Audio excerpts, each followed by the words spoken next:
Welcome to a fresh episode of Plow Talk, the official podcast of Bain-Welker Equipment. Today we're on location yet again, which is always great. This time we are at, what's the official name of this facility that we're at? This Gutwein is Gutwein Popcorn Company. Excellent. And who you just heard from is Harvey Gutwein himself. And we're so happy to be going around with you today, and thank you for having us out. Well, thanks for coming. So my dad, Phil, is here as well, like we just said, we're at the Gutwein Popcorn Factory, and we're looking forward to learning more about the history of the Gutwein family, really, and how you all got into farming. As I understand it, what Norm Welker has told us a little bit about the coinciding history of the Gutweins and the Welkers, and seems like some very interesting history. So how did the Gutweins get their start here in America? Well, in 1906, they came here to Francisville, came from a town of Cervenka in Europe, and that was actually what is now Serbia. Okay. At the time, it was I believe Yugoslavia, but now with the divisions, it's Serbia, the town is. And there were also Welkers living in that town also. So in 1906, they came here and settled in Francisville. It was my great-grandfather and his 10 children. Okay. And that's where it started. Yeah. So what led to being heavily involved in farming and kind of giving us maybe some highlights along the way to where we're at today? Okay, sure. In Europe, they were in the flour milling business, like for bread. Mm-hmm. And when they came here, they started a mill and did the same thing, made flour for bread. And as the Pillsburys and the big ones kind of took over, mm-hmm. they kind of branched out and quit doing the flour and were doing milling for feed for cattle, all the animal farms around. Mm-hmm. And then as that was going on, and some of those generation of their children, of great-grandpa's children, went into different businesses. Some did the milling, some were in farming, one's in the Ford dealership, one was in International or Farmall, okay. And one was in the fertilizer right down the road. And but then my grandpa and dad in 1936 started Gutwein Hybrids. And that's where then we became involved. As Dad had several kids, there was 10 of us, 5 boys, and we all grew up in the seed corn business. So that is that's where we're at. Where we were at. Yeah. Now we, right. Since in '92 I left the seed, and then in about mid '90s we started farming, and in '98 we started Gutwein Popcorn Company.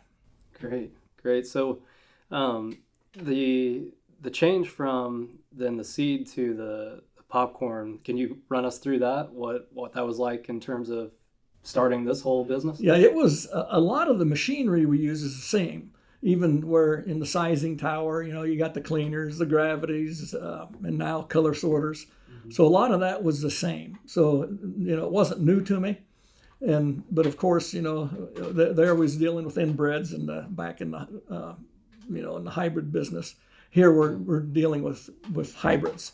So, and then here we also back there we were ear picking. Here we are picker shelling. Shelling right with the combine.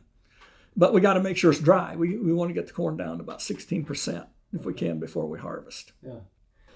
How what interested you or interested the family in general maybe in the popcorn side of things versus just the run of the mill corn and doing what maybe the average farmer does? we saw a lot more opportunity in popcorn, and we had kind of looked into it even prior years, looked into popcorn, and so we thought, well, we would see how we got along with it. We got our first customer. And from there it has grown, and now we're at about 9,000 acres of popcorn. Yeah. Part of that we farm, and then the rest is growers. Do you think a lot of people who are aware of agriculture think of Indiana as a popcorn state? I think a lot of them do because I think they hear it on the news, through the news system.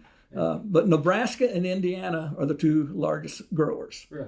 And it's not that really Iowa or Illinois isn't fit for it. It just happened that's where they're at. Yeah. Any thoughts on that, Todd? I just remember from our standpoint, we've always been in the machinery business, and I remember back in the 1440 and 1460 combine days, you were still doing quite a bit of it in the ear. Yes. Back at that time, but some of the guys came up with the idea, well, let's put on worn out rasp bars on our rotor to where it's a little gentler on the seed, and it kind of evolved from that. So now I don't know that you even have to do that, do you? And, well, yeah, but normally if you can not use a brand new rasp bars, I think it's good, but it doesn't take long if that is the case. That's the one thing I remember from my start. Yeah. The combine business. Yeah, because you just don't want to scratch it. Yeah. You know. And since back then, the popcorn hybrids stand a little better, so you can leave them in the field a little longer, so they can get drier. Okay. That's the key: getting them dry enough so you don't scratch it when you harvest it. What's the storage aspect like? I'm sure that's different, given that this is going to be consumed differently. What does that look like? Well, if like a conventional corn, you'd harvest it, go through a pretty high temperature dryer into your bin. With popcorn, we're wait until it's about 16 in that area. Then we just put it into a grain bin with false floor and lots of air. We use hardly any heat, usually none. But if we have to use a little bit to get the humidity out of the air, we can do that with no problem. Just can't use much. Don't want it popping in the bin. Yeah, right. but yeah, if it dries too fast, you'll damage the kernel. If you scratch that kernel, whether it's in harvest or handling, it won't pop right. Because when you cook it or heat it, it holds that steam until it gets pressure and then it explodes. Right. Well, if it's got a crack in it or a scrape in the seed coat, it'll let that steam out and it won't pop. You get those old maids. Interesting. So how delicate is it then in terms of like how much of a scratch would it even take? Well, you'd have to get all the way through it. Okay. Yeah, but the thing is, if it's wet, to harvest, that's why you don't want to do it when it's wet, because it's just too easy to scratch it. Gotcha. Well, one other aspect that's really interesting to me, kind of going back here to where we started, is the really long history that you have as a family. What has that meant to you in terms of being able to look back and say, my great-grandfather or my great-great-grandfather, that you're actually in that lineage and that you're still doing, at least in general, the same type of thing? Sure. In agriculture. And the thing was, or is even still today, it was always very important to have quality. Take your time and do it right, and have quality products. And and that went through the seed business, and as we went here, we want to do the same. Yeah. So we want to have the highest quality popcorn that you can buy anywhere. Where do you see the industry going from this point for popcorn, for maybe even general agriculture, but especially the popcorn industry? Well, in the popcorn industry in the United States, the consumption is pretty stagnant. I mean, it's got to a certain point, and it's not growing a lot in the United States. A lot of popcorn eaten, but a lot of other countries, they're just in that process of starting to like popcorn. So starting to appreciate it. Yeah, more and more of our business is actually starting to go overseas. Really? Yeah. We still supply a lot in the States, but a lot of the increase is happening over the water. Yeah, I know my dad is one of those that it'll never decrease in the Bain family household. So. They love popcorn. That's for sure. Well, what are maybe some things that people don't think of in terms of what it takes to get that seed from the field eventually to either their stovetop or their microwave or wherever the popcorn's being popped? Sure. Well, there's a selection within the hybrids. There's different popcorns. There's mushroom popcorn, which it pops up like a ball, and which would be used for like Cracker Jacks, for coating. There's and that's called mushroom or ball. Depends. Some people call it one or the other. Most popcorn is yellow butterfly, and that goes into just about everything. I mean, from theaters to microwave, all those. White is a small percentage of the popcorn, but it's usually a little more tender. And now my wife likes white. Okay. She wants me to bring home white popcorn. So, but to me, It's all good. Yeah, yeah. I was going to ask next what your favorite was. I actually mix the white and the yellow together, and we've got one of those popcorn kernel poppers you Sure. put in the microwave, and I like the blend. So Yeah. and then we put plenty of butter on it. Yeah. too, Yeah, you said you basically like all of them. I do. No real favorite. Yeah. No, not a real favorite. I guess if I was wanting something tender, more tender, and, the white I think is a little more tender, but not enough different to, I don't know if I know the difference if you had me one or the other. Yeah. Do you have any special way that you prepare your popcorn? Any kind of secret recipes or anything like that? We usually do ours. We usually don't do the microwave bag. I mean, unless you want something in a hurry, we'll pop it either in a popper in the microwave. Yeah. But not the microwave bag usually. Yeah. So on the stovetop, otherwise, or Yeah, stovetop or the popcorn popper. there you go. Yeah. Yeah. Yep. Yeah, but it is fitting to have a popcorn popper out there That's in the lobby. That would have been definitely an oversight for sure. How about your family in terms of your own family being involved in the business now? Have they taken quite a liking to being part of the business? Oh yeah. We got two sons that are involved. Lance and his wife Erica, they are involved, and he manages the farming end. And his wife, Erica, she manages the office here. And then Tyler, he manages the popcorn facility, and his wife also works in the office, and she is the quality manager. So we got so both my sons and their wives are here. Yeah, that's great. And then we got our other associates that work with us, and we got a good crew. Good. And is that